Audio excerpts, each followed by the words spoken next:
आते हैं आप, तो वो भी इन वेदों के द्वारा निकले ज्ञान है। इसलिए कहा मैथिली शरण गुप्त ने, फैला यहीं से ज्ञान का आलोक सब संसार में, जागी यहीं से जग रही है ज्योति अब संसार में। इंजील और कुरान आदिक थे न तब संसार में, हमको मिला था दिव्य वैदिक बोध तब संसार में। परमपिता परमात्मा ने सृष्टि के आरंभ में ही मनुष्य को वेदों का ज्ञान दे दिया था, और उन वेदों के ज्ञान को लेकर के आर्यों हमें आगे बढ़ना है।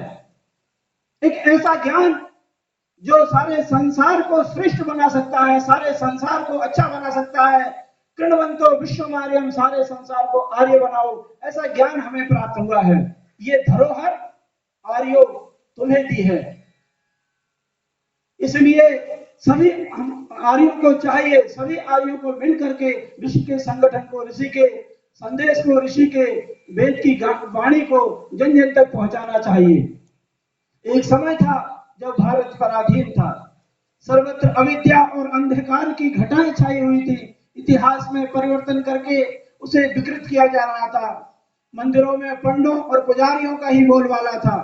हमारे पवित्र मंदिर पाप और अनाचार के केंद्र बन रहे थे। ऐसे संकटपूर्ण समय में एक ऐसे महामानव की आवश्यकता थी जिसमें कपिल, कणाद और गौतम जैसा पांडित्य हो, जिसमें मर्यादा पुरुषोत्तम श्री राम, योगीराज श्री कृष्ण जैसी नीतिमत्ता हो, जिसमें भीष्म पितामह और वीर हनुमान जैसा चमकता हुआ ब्रह्मचर्य हो। इन सभी गुणों से विभूषित और अलंकृत युग पुरुष महर्षि दयानंद सरस्वती मानव मात्र को सर्वे भवन्तु सुखिनः, सर्वे सन्तु निरामयाः, सर्वे भद्राणि पश्यन्तु मां कश्चित् दुःखभाग् भवेत् का अमर संदेश देने के लिए इस भारत भूमि पर अवतरित हुए थे। बंधुओं, आज हम ऋषि दयानंद के मिशन को आगे बढ़ा रहे हैं। हमारे अंदर कहाँ कमियां हैं, हमारे अंदर कौन सी ऐसी बातें हैं जो छिपी हुई हैं, इस कार्य में आगे आ रही हैं, उनको हम सबको बैठ करके एक विचार से संगच्छध्वम संवदध्वम संभव मनांसि जानताम मिलकर के बैठ करके विचार करना चाहिए। और उन बातों पर विचार हम जब तक नहीं करेंगे, शायद हम ऋषि के संदेश को जन जन तक ठीक से नहीं पहुंचा पाएंगे। इसलिए प्रत्येक आर्य का, प्रत्येक व्यक्ति का कर्तव्य है कि वो ऋषि के संदेश को जन जन तक पहुंचाए। उसके लिए वो पूरी तैयारी के साथ में आगे बढ़े। मुझे बड़ी खुशी है कि मुझे पंडित बीरे जी ने एक विषय दिया था कि आपको उस विषय के ऊपर बोलना है। विषय था विश्व में आर्य समाज का भविष्य। सारे संसार के अंदर आर्य समाज का क्या भविष्य है।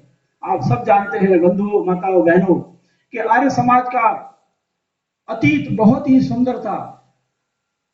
अतीत जो निकल गया वो बहुत ही सुंदर था।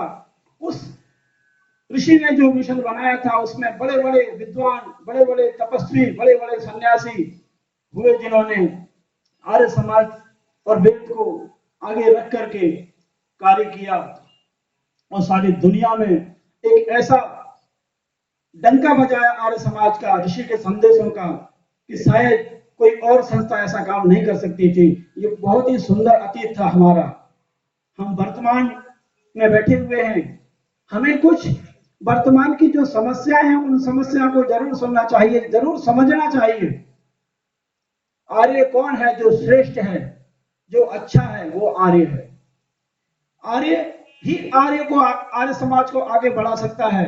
हम पहले स्वयं आर्य बने, इसके बाद हम दूसरों को आर्य बना सकते हैं। मैं ये बातें इसलिए नहीं बोल रहा हूं कि किसी तरह का मैं क्रिटिसाइज कर रहा हूं। मैं आर्य समाज में बैठा हूं, ऋषि दयानंद के मिशन को आगे बढ़ाता हूं। मुझे पिछले 11 साल हो गए। पिछले 11 वर्ष से मैं दिल्ली और दिल्ली के बाहर आर्य समाज का प्रचार प्रसार करता हूं। पंडित बीरे जी अच्छी तरह से जानते हैं मुझे। मैं व्हाट्सएप पर भेजता रहता हूं, जो कुछ करता रहता हूं यहाँ कार्यक्रम।